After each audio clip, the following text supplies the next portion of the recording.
Hi friends, அனைவருக்கும் வணக்கம். இன்னைக்கு பார்மசூட்டிக் சப்ஜெக்ட்ல இருந்து பார்க்கக்கூடிய chapter history of pharmaceutical legislations and pharmacy professions in India. நம்ம இந்தியாவில் பார்மசூட்டிக்கல் ப்ரொஃபஷன்ஸ் வந்து எப்படி சஸ்டைண்டா கொஞ்சம் கொஞ்சம் க்ரோ ஆச்சு, டெவலப் ஆச்சு. அதே மாதிரி பார்மசூட்டிக்கல் இண்டஸ்ட்ரி, பார்மசூட்டிக்கல் ட்ரக்ஸ் எப்படி வந்து கொஞ்சம் கொஞ்சமா டெவலப் ஆச்சு, இதுக்கு பின்னாடி என்னென்ன லெஜிஸ்லேஷன்ஸ், என்னென்ன சட்டத்திட்டங்கள் பார்மசி ரிலேட்டடா வந்து இருந்துச்சு அப்படிங்கிற ஹிஸ்டரியை தான் நாம பார்க்க போறோம். ஓகேங்களா?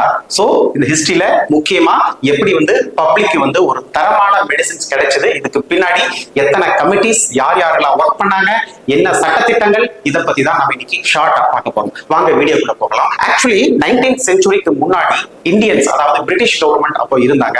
அப்போ வந்து ஒரு தரமான மெடிசின்ஸ், ஒரு மாடர்ன் மெடிசின்ஸ், அலோபதிக்ஸ் எல்லாமே வந்து கிடைக்கல. அப்ப வந்து அவங்க என்ன யூஸ் பண்ணிட்டு இருந்தாங்க அப்படின்னா ஆயுர்வேதிக்ஸ், அதுக்கப்புறம் உள்நாட்டிலே உற்பத்தி ஆகக்கூடிய ஒரு சில இண்டிஜினியஸ் ட்ரக் ப்ராடக்ட் தான் வந்து அவங்க யூஸ் பண்ணிட்டு இருந்தாங்க.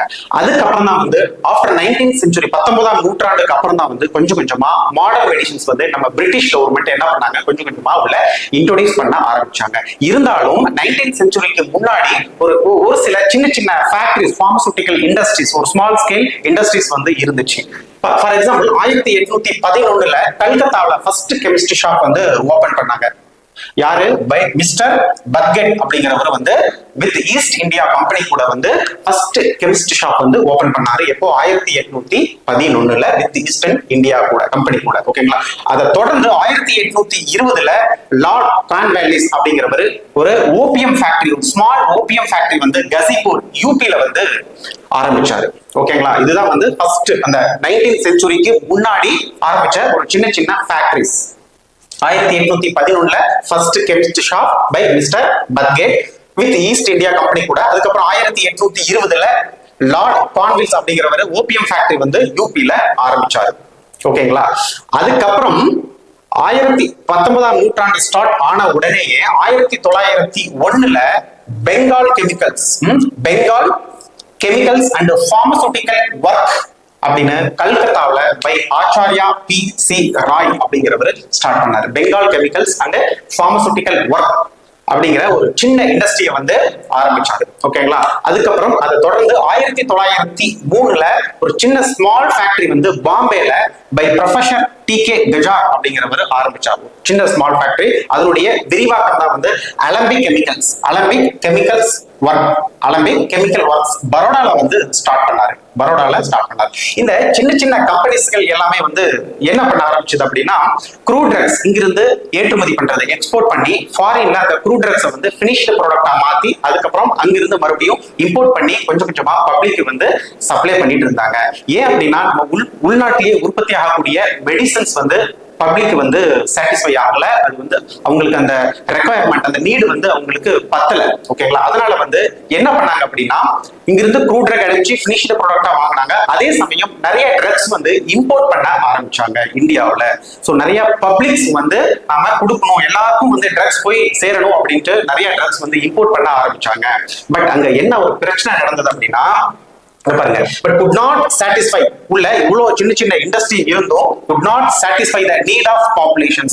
அதனாலதான் வந்து இம்போர்ட்டட் நிறைய ட்ரக்ஸ் வந்து இந்தியாவுக்கு இம்போர்ட்டட் பண்ண ஆரம்பிச்சாங்க. ஓகேங்களா?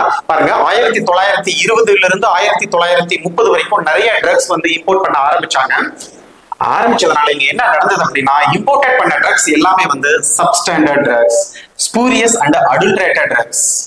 நிறைய ட்ரக்ஸ் இங்கிருந்து க்ரூ ட்ரக் வந்து ஃபாரினுக்கு எக்ஸ்போர்ட் பண்ணாங்க.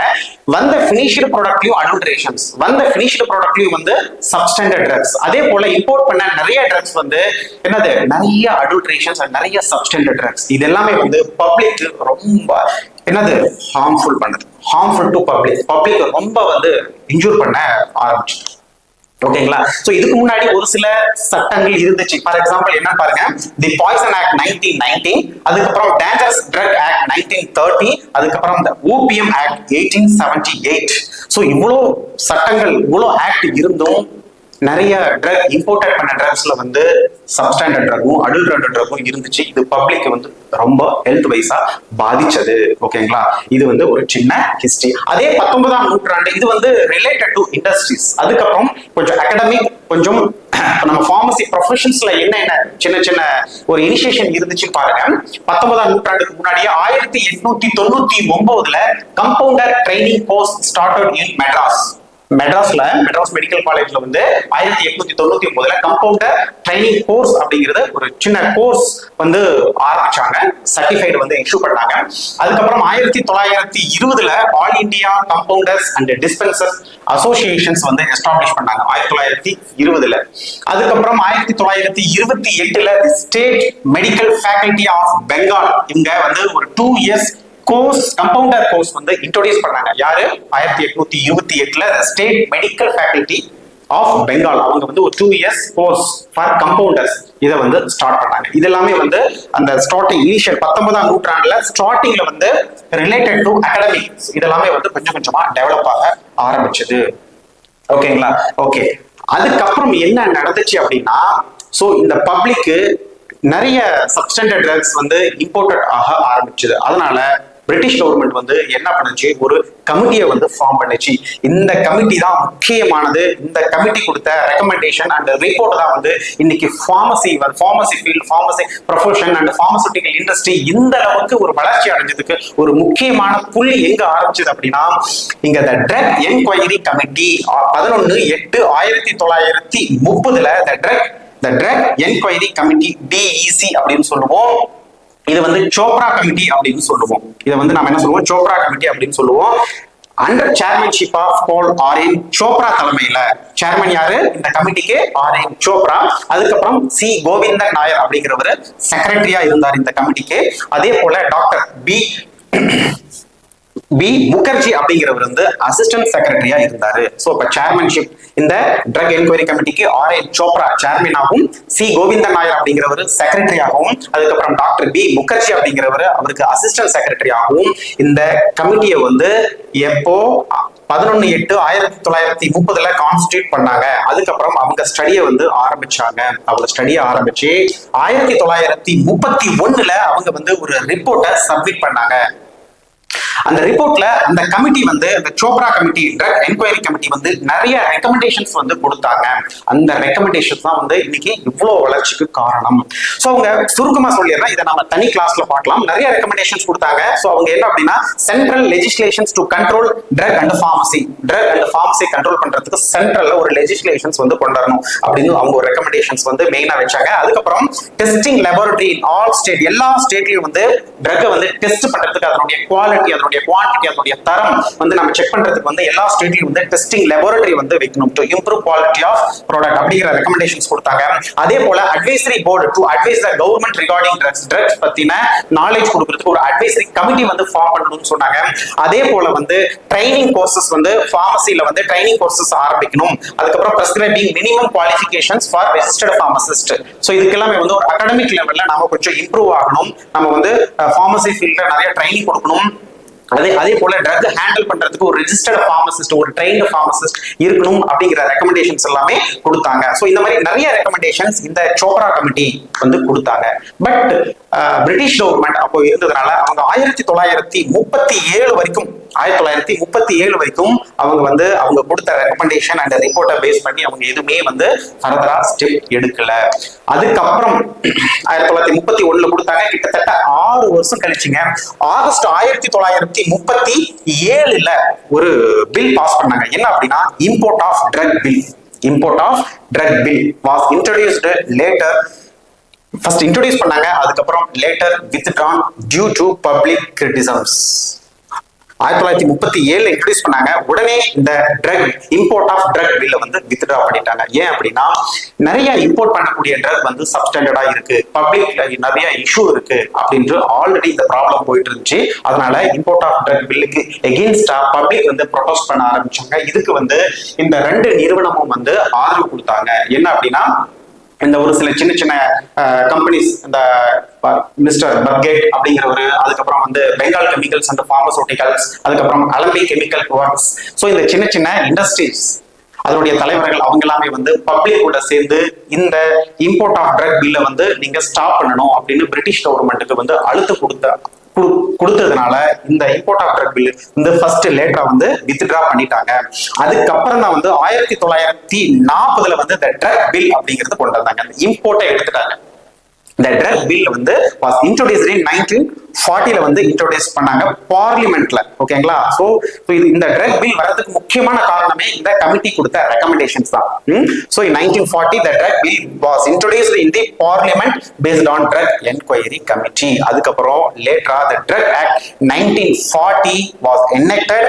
அதுக்கப்புறம் தான் ஃபைனலா என்னது ட்ரக் அண்ட் காஸ்மெட்டிக் ஆக்ட் 1940 வந்து வந்துச்சு. the bill passed on என்னது 54/1940 பில் வந்து drug and cosmetic act 1940 bill வந்து 5/4/1940 பாஸ் ஆச்சு. அதுக்கப்புறம் என்னது கவர்னர் ஜெனரல்னால இந்த பில் வந்து பாஸ் பண்ணது எப்போ 10/4/1940 பப்ளிக் வந்தது. 10/4/1940 வந்து கவர்னர் ஜெனரல்னால இந்த பில் வந்து இந்த ட்ரக் அண்ட் காஸ்மெட்டிக் ஆக்ட் 1940 வந்து ஃபுல்லா வந்து இம்ப்ளிமெண்ட் ஆனது எப்போ 10/4/1940. இந்த ட்ரக் அண்ட் காஸ்மெட்டிக் ஆக்ட் 1940 வந்ததுக்கு அப்புறம் தான் பார்மசூட்டிக்கல் எஜுகேஷன்ஸ்ல ஒரு தரமான கல்வி, அதுக்கப்புறம் ஒரு நல்ல ப்ரொஃபஷன்ஸ் நல்ல க்ரோ ஆயிடுச்சு. அதுக்கப்புறம் பார்மசூட்டிக்கல் இண்டஸ்ட்ரி க்ரோ ஆச்சு. ஒரு நல்ல தரமான மெடிசின்ஸ் வந்து கிடைச்சது. அது எப்படி அப்படிங்கிறத நம்ம பார்மசூட்டிக்கல் forensic pharmacy நம்ம பார்க்கலாம். ட்ரக் அண்ட் காஸ்மெட்டிக் ஆக்ட் 1940 அதனுடைய rules, drug and cosmetic rules 1945 அதுல பார்க்கலாம். ஓகேங்களா? ஓகே, சோ ஓகே பாருங்க, ட்ரக் அண்ட் காஸ்மெட்டிக் ஆக்ட் 1940 வந்துச்சு. அதுக்கப்புறம் அவங்க வந்து நிறைய சட்ட திட்டங்கள், அதுக்கப்புறம் வந்து நிறைய இந்த சட்டத்திட்டங்கள் மீறினா நிறைய பனிஷ்மெண்ட் வந்து கொடுத்தாங்க. ஸோ அதனால கொஞ்சம் அந்த சப்ஸ்டாண்டர்ட் ட்ரக்ஸ் வந்து கொஞ்சம் கொஞ்சமா குறைய ஆரம்பிச்சுது. இந்த ஆக்டுக்கு கீழே நிறைய டெஸ்டிங் லெபோரட்டரி வந்து எல்லா ஸ்டேட்லயும் வந்து இன்ட்ரோடியூஸ் ஆச்சு. அதுக்கப்புறம் நிறைய டெஸ்டிங் நடந்துச்சு. அதுக்கப்புறம் கொஞ்சம் கொஞ்சமா அந்த ட்ரக்குடைய adulterations and substandard spurious drugs எல்லாமே வந்து குறைய ஆரம்பிச்சது. இதுதான் ஹிஸ்டரி. ஓகேங்களா? ஓகே, அதுக்கப்புறம் பாருங்க, ஸோ இது ஒரு கான்செப்ட். அதுக்கப்புறம் 1932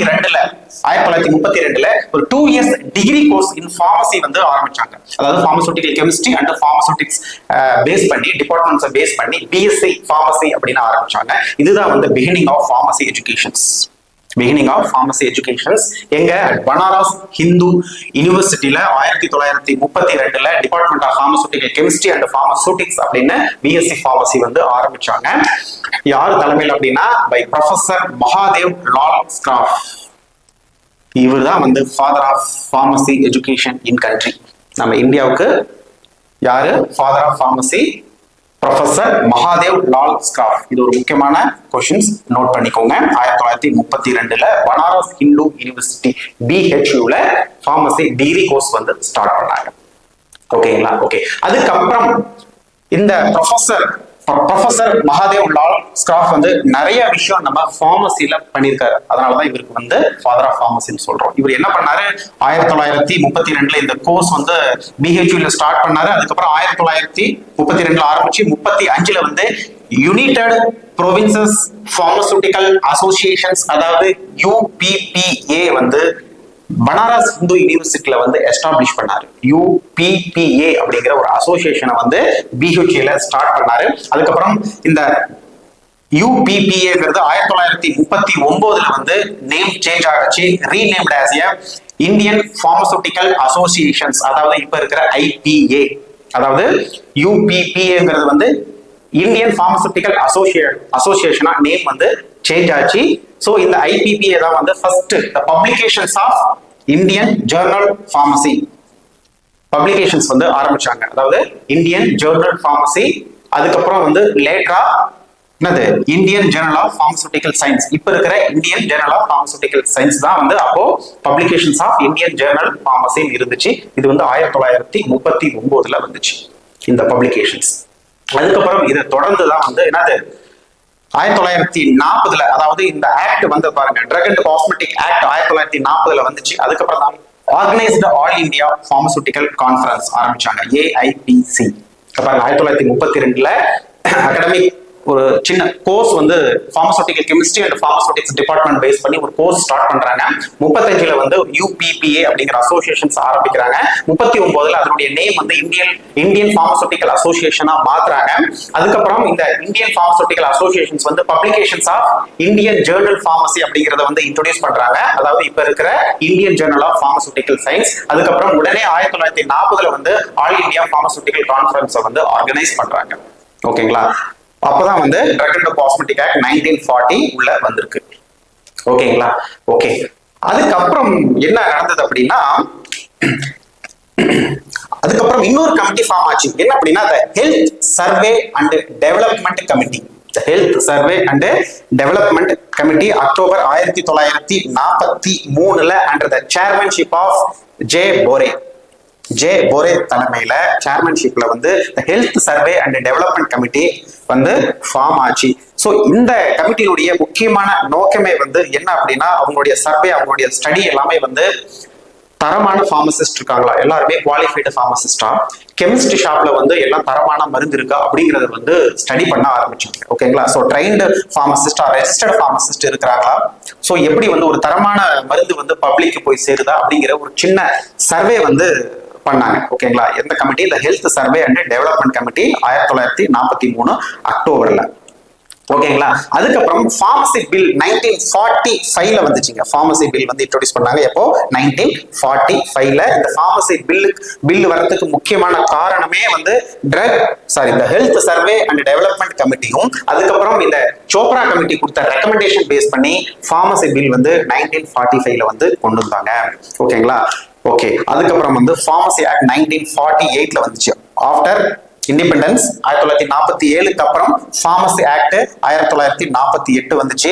அதுக்கப்புறம் பார்மசி ஆக்ட் வந்த உடனே pharmacy council of India, so இது எல்லாமே இந்த DEC அதாவது ட்ரக் என்கொயரி கமிட்டியினுடைய ரெக்கமெண்டேஷனும் அதுக்கப்புறம் ஹெல்த் சர்வே அண்ட் டெவலப்மெண்ட் கமிட்டியினுடைய ரெக்கமெண்டேஷனும் பேஸ் பண்ணி இந்த பார்மசி ஆக்ட் பார்மசி பில் 1945 அதுக்கப்புறம் பார்மசி ஆக்ட் 1948 வந்துச்சு ஆஃப்டர் இண்டிபெண்டன்ஸ். அதுக்கப்புறம் இந்த பார்மசி ஆக்ட் வந்ததுனால பார்மசி கவுன்சில் ஆஃப் இந்தியா வந்து கான்ஸ்டியூட் 1949ல வந்து pharmacy council of India.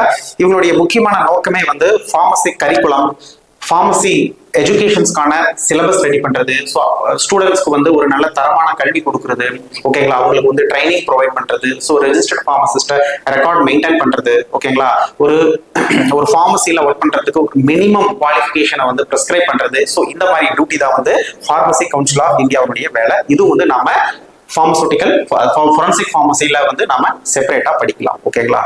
Okay, இது அதுக்கப்புறம் இந்த டெஸ்டிங் லேபரட்டரி ரிலேட்டடா பார்க்கும்போது 1939ல இந்த ட்ரக் அண்ட் காஸ்மெட்டிக் ஆக்ட் வந்ததுக்கு முன்னாடியே வந்து பயாலஜிக்கல் ஒரு சில புக்ல பயோகெமிக்கல்ஸ் கொடுத்துருப்பாங்க. பயாலஜிக்கல் ஸ்டாண்டர்டைசேஷன்ஸ் லேபரட்டரி BSL அப்படின்னு ஸ்டார்ட் பண்ணாங்க. அதுக்கப்புறம் 1940ல இந்த BSL அப்படிங்கிறது வந்து சென்ட்ரல் ட்ரக் லேபரட்டரியா வந்து நேம் வந்து சேஞ்ச் பண்ணாங்க. எங்க? கல்கத்தாவில் ஆக்சுவலி இந்த ட்ரக் அண்ட் காஸ்மெட்டிக் ஆக்ட் வரதுக்கு முன்னாடி பயாலஜிக்கல் ஸ்டாண்டர்டைசேஷன் லேபரட்டரி இதுக்கு பேரு. இந்த ட்ரக் அண்ட் காஸ்மெட்டிக் ஆக்ட் வந்ததுக்கு அப்புறம் இந்த லேபை வந்து என்னவா நேம் சேஞ்ச் பண்றாங்க, சென்ட்ரல் ட்ரக் லேபரட்டரியா வந்து சேஞ்ச் பண்றாங்க. இது எங்க இருந்துச்சு? கல்கத்தாவில் இருந்துச்சு. ஓகேங்களா? அதுக்கப்புறம் ஆல்ரெடி வந்து இன்னொரு ரெக்கமெண்டேஷன்ஸ் கொடுத்திருந்தாங்க. இந்த ட்ரக் ரிலேட்டடா கவர்மெண்ட்டுக்கு வந்து ஒரு அட்வைசரி வந்து இருக்கணும் அப்படிங்கறது வந்து ரெக்கமெண்டேஷன்ஸ் கொடுத்திருந்தாங்க. அதனுடைய விளைவா 1941ல வந்து first drug technical advisory board DTAP, first drug technical advisory board வந்து ஃபார்ம் பண்ணாங்க. ஓகேங்களா? ஸோ இங்க தாங்க வந்து நம்ம ஃபார்மசி இங்க இருந்து தான் வந்து நம்ம ஃபார்மசி ப்ரொஃபஷன்ஸ் வந்து ஒரு கரிக்குலம் எஜுகேஷனா இருந்தாலும் சரி, பார்மசூட்டிக்கல் இண்டஸ்ட்ரியா இருந்தாலும் சரி, ஒரு நல்ல ஒரு தரமான ட்ரக்ஸ் ப்ரொடக்ஷனா இருந்தாலும் சரி, கொஞ்சம் கொஞ்சமா க்ரோ ஆக ஆரம்பிச்சுது. ஸோ இது எல்லாமே வந்து பிஃபோர் இண்டிபெண்டன்ஸ். ஓகே, நெக்ஸ்ட் வந்து ஆஃப்டர் இண்டிபெண்டன்ஸ், அதாவது இந்த drug and cosmetic act 1940, drug and cosmetic act rules 1945, drug and cosmetic rules 1945 வந்ததுக்கு அப்புறம் ஆஃப்டர் இண்டிபெண்டன்ஸ் என்னென்ன சேஞ்சஸ் வந்துச்சு அப்படிங்கறத வந்து கொஞ்சம் ஒரு சின்ன ஷார்ட்டா பார்க்கலாம். அப்போ நம்ம Indian government of India appointed pharmaceutical enquiry committee அப்படின்னு ஒரு கமிட்டியை வந்து அப்பாயின்மெண்ட் பண்ணாங்க. 1953 இந்த கமிட்டி வந்து ஃபார்ம் பண்ணாங்க. Under chairmanship of major general S S. Bhatia தலைமையில பார்மசூட்டிக்கல் என்கொயரி கமிட்டி வந்து ஆரம்பிச்சாங்க. சோ இவங்களுடைய ஒர்க் என்ன அப்படின்னா, இங்க எப்படி வந்து health survey and development committee வந்து pharmacy, chemist shop and registered pharmacist இதை எல்லாமே சர்வே பண்ணாங்களோ, அதே போல இந்த பார்மசூட்டிக்கல் என்கொயரி கமிட்டி வந்து பார்மசூட்டிக்கல் இண்டஸ்ட்ரியை வந்து சர்வே பண்ணாங்க. ஸோ அவங்களுடைய ப்ரொடக்ஷன்ஸ் எப்படி இருக்கு, அவங்களுடைய எக்யூப்மெண்ட் எல்லாமே இருக்கா, அவங்களுடைய லெபோரட்டரி டெஸ்டிங் ஃபெசிலிட்டிஸ் உள்ள இருக்கா, QC QA இது ரிலேட்டடா வந்து சர்வே பண்ண ஆரம்பிச்சாங்க. ஸோ அந்த சர்வேனுடைய விளைவாக தான் வந்து ஜூன் 1954 வந்து அவங்க ரிப்போர்ட்டை சப்மிட் பண்ணாங்க. இந்த ரிப்போர்ட்ல கிட்டத்தட்ட 212 ரெக்கமெண்டேஷன்ஸ் அவங்க வந்து கொடுத்துருந்தாங்க. ஓகேங்களா, இது ஒரு முக்கியமான ஃபர்ஸ்ட் ஆஃப்டர் இண்டிபெண்டன்ஸ். அதுக்கப்புறம் நிறைய சின்ன சின்ன பார்மசூட்டிக்கல் இண்டஸ்ட்ரீஸ், அதுக்கப்புறம் நிறைய மெடிக்கல் ஷாப் வந்து வர வர வர என்ன பண்ணாங்க, இந்த நம்மளுடைய ட்ரக்ஸ் எல்லாமே வந்து பப்ளிக்கு போய் ரீச் ஆகணும் அப்படின்ட்டு நிறைய அட்வர்டைஸ்மெண்ட் பண்ண ஆரம்பிச்சாங்க. அந்த அட்வர்டைஸ்மெண்ட்ல தேவையில்லாத அட்வர்டைஸ்மெண்ட்ஸ், அதாவது எங்க கிட்ட இந்த மாதிரி ட்ரக்ஸ் இருக்கு, இந்த ட்ரக்ஸ் வந்து அதாவது ஒரு பர்டிகுலர் வியாதியை வந்து நம்ம குணப்படுத்தவே முடியாது, அப்படிங்கிற வியாதியும் வந்து எங்க கிட்ட குணப்படுத்துறதுக்கு மருந்துகள் இருக்கு அப்படின்ட்டு தேவையில்லாத அட்வர்டைஸ்மெண்ட் பண்ண ஆரம்பிச்சாங்க. ஓகேங்களா, அதை கண்ட்ரோல் பண்றதுக்காக தான் வந்து இந்த ட்ரக் அண்ட் மேஜிக் ரெமெடிஸ், அதாவது அப்ஜெக்ஷனல் அட்வர்டைஸ்மெண்ட் வந்து 1954 கொண்டு வந்தாங்க.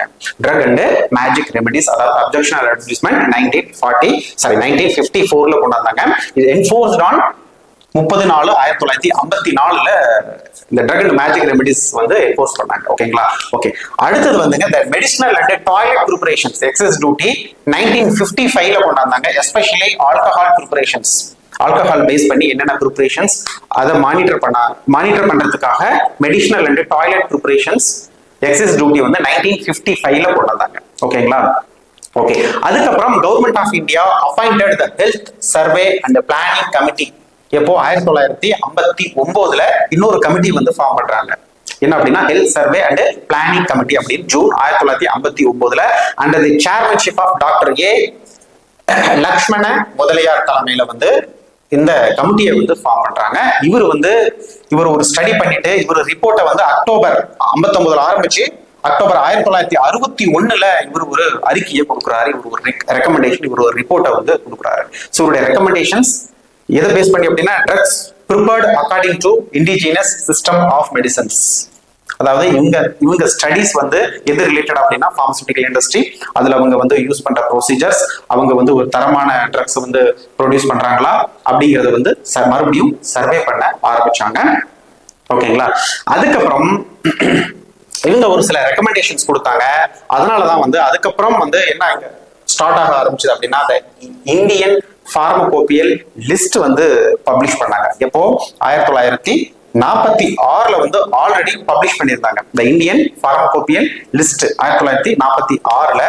அதுக்கப்புறம் இந்தியன் பார்மகோபியல் கமிட்டி வந்து 1948 அதாவது ட்ரக் அண்ட் காஸ்மெட்டிக் ஆக்ட் 1940 வந்துச்சு. அதுக்கப்புறம் பார்மசி ஆக்ட் 1948 வந்துச்சு. 48 வந்த உடனேயே இந்த இந்தியன் பார்மகோபியல் கமிட்டி வந்து 1948 வந்து இந்த கமிட்டி ஃபார்ம் பண்ணாங்க.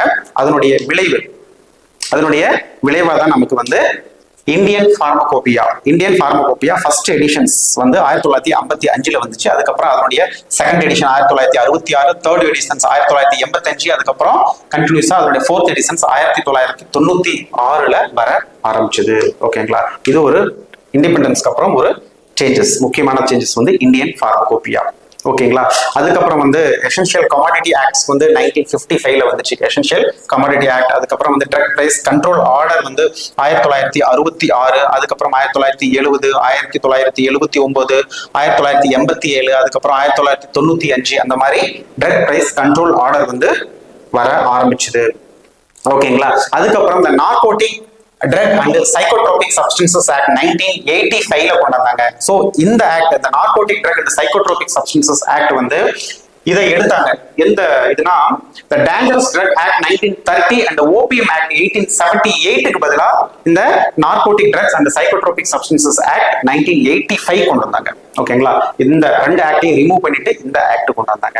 அதுக்கப்புறம் பார்மசூட்டிக்கல் பாலிசி 2002 வந்து கொண்டு வந்தாங்க. பார்மசூட்டிக்கல் நம்ம இந்தியன் கவர்மெண்ட் வந்து பார்மசூட்டிக்கல் பாலிசி 2002 இந்த பாலிசில வந்து provide the measures of rationalisations, அதுக்கப்புறம் குவாலிட்டி கண்ட்ரோல், அப்புறம் growth of drug and pharmaceutical industry in India.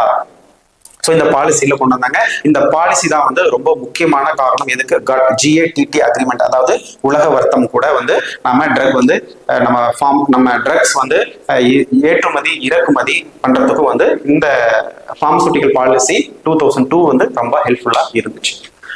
இதுதாங்க வந்து நம்ம இண்டிபெண்டன்ஸ்க்கு அப்புறம் நடந்த ஒரு சின்ன சின்ன டெவலப்மெண்ட். நம்ம என்னது ஃபார்மசூட்டிக்கல் இண்டஸ்ட்ரி, நம்ம ஃபார்மசி ப்ரொஃபஷனை வந்து நல்லா டெவலப் பண்றதுக்காக. ஓகே ஃப்ரெண்ட்ஸ், இன்னைக்கு history of pharmaceutical legislations and pharmacy professions பத்தி உங்களுக்கு ஒரு சின்ன பேசிக்ஸ் ஐடியா கிடைச்சிருக்கும்னு நினைக்கிறேன். நல்லா படிங்க. தேங்க்யூ.